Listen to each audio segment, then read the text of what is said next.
$8 digital watch from Sanda on AliExpress. Does it deserve your attention, and how does it compare to real deal like G-Shock 5600 series that I've got here, or GA2100 for that matter? Well, you probably guessed. In this video we'll find out.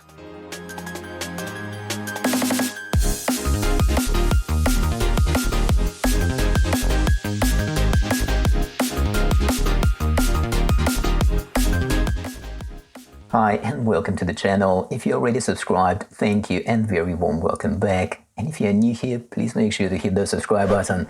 It does help us to bring you more reviews. Also, the links where you can find the watch in this video will be in the description box below. Always in search of a good homage, I came across this listing which looked very much like my now favorite G-Shock 5600 series. Well, basic digital Casio watches are quite reasonably priced and we can find them sold starting from about $9 US. However, when it comes to G-Shock, prices have been creeping up in recent years, and the basic square 5600 G-Shock will set you back at around $80 to $100 US. And if you shop outside the United States, then the prices seem even higher. Now, this Sanda model is available for around $9. Well, I actually paid $8 on special a couple of months ago, and it is available from numerous shops on AliExpress, and so are similar brands like SME, Smile and others. I set my eyes on this one because I also wanted to evaluate the negative display performance. Of course, just to be clear, we might be getting the looks similar to Square G-Shock, however, I definitely don't expect the functionality, no performance. Naturally, I'll be posting pictures of this watch on our Instagram account, so don't forget to check them out. The link is in the description. Shipment was pretty quick, the shop dispatched within a day or so, and within a couple of weeks I had the watch. It came in a bubble wrap with instructions and the tag. I ordered a few digital watches for testing and I had the lowest expectations for this one, and yet it was the one that I liked the most. And I even wore it for a few days, partially because I wanted to test if the bright white rubber will turn yellow under the sun, which it didn't, which is good. Dimensions. Okay, this watch is actually listed as a ladies' watch. To make sure I get the right size, I also ordered a men's size watch. So yes, I wasted a few of my dollars, so you don't have to. And yes, you are welcome. Here is the men's size, and I'm not sure what's the purpose of this, but if this what rocks your boat, then you know how it looks now compared to the actual Square G-Shock, which, let's be frank, is not the tiniest watch to start with. So here are the dimensions of this Sanda.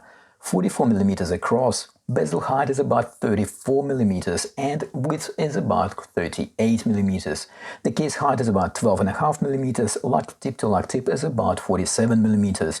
In general, the dimensions are pretty much the same as Square G-Shock, with maybe a fraction of a millimeter difference here and there. Again, here are the two side by side. The bracelet tapers down from about 26mm at the case to about 19mm towards the clasp. The bracelet at full length should cover up to about 8¼ inch wrist, or about 21 cm in circumference. We will take a closer look at the rubber strap and compare it side by side to the G-Shock rubber strap in a moment. I specifically got another G-Shock for that. The watch weighs about 41 grams, nice and light, and I will put some more wrist shots later in this video. Dial. We have a negative display here with a very similar layout to the Casio watch. Time, month date and the day of the week display. There are a couple of other functions available as well, so we will look at them in a moment. In terms of legibility of this negative display, well, it is challenging. Okay, I can only compare it to the G-Shock I have here in the studio, so on the positive side, the contrast, that is the difference between the black background and the light digits, is okay. Also, the digits are best visible at the angle that you would look at the watch if it was on your wrist. By the way, the G-Shock display also seems to be optimized for viewing at an angle. Now, as a negative though, I just mentioned that the contrast is not bad, however, the digits font is not as bold as on a G-Shock, and that makes it less legible. So, my take on this, unless you really need a negative display for whatever reason, go with a classic one. Also, there is a backlight, which is actually pretty good. Lights up evenly all the digits for about 3 seconds. Of course, my G-Shock does it automatically as you turn your wrist, so you don't need to search for the light button in the dark. Crystal. It is listed as hardlex, which in my understanding is kind of equivalent of mineral glass. However, I'm not convinced. It feels rather like a very substantial thick piece of acrylic, which at this price point I'm okay with. Also, with the bezel protection all around it, it is less likely to get scratched. We have the functionality and branding printed on the dial, it is okay, the font is crisp and legible. There is a small QC issue with the light wording printed ever so slightly at an angle. The white line that runs along the perimeter of the dial is a different distance from edge of the dial horizontally and vertically, which is not ideal, but I'm not too fussed about it. At least it is symmetrical. The frame for the date is printed on the inside of the crystal, which is good, so less chance for it to be scratched. Moving on to the case, the shape, as we can see, is very similar to the G-Shock Square.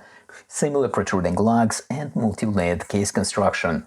This continues to the back case, which is secured with 4 screws and reminds us of a 50 meter of water resistance and conveniently of a battery code that we will need to change in about 2 years, which is okay. However, this of course can't compare to the Casio G-Shock watches, which normally come with 200 meters of water resistance and with a battery that can last up to 10 years.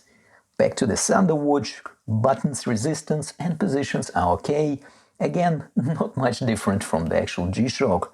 Sanda maintains that 50 meters of water resistance is sufficient for swimming, and I guess the swimmer depicted on the back case is just another reminder of that.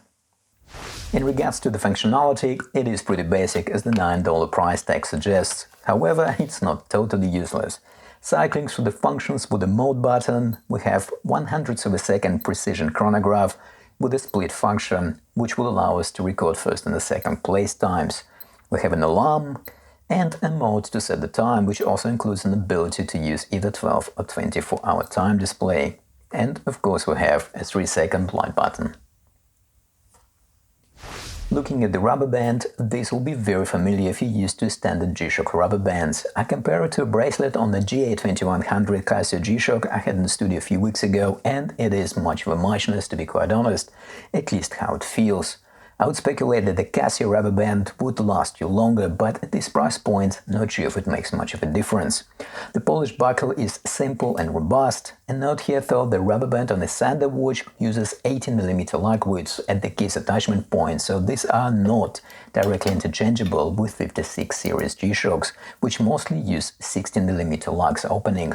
And here is the Sanda watch on my about 7-inch wrist.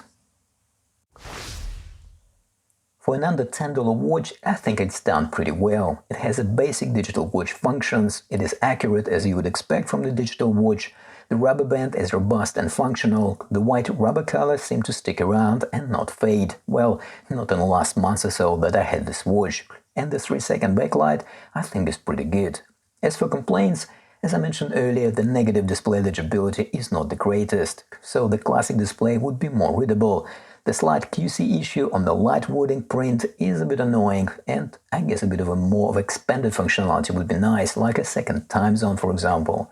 Although at this price point, I think that could be a bit challenging. So, what is your take on this? Would the G-Shock look sway you to go for this type of watch?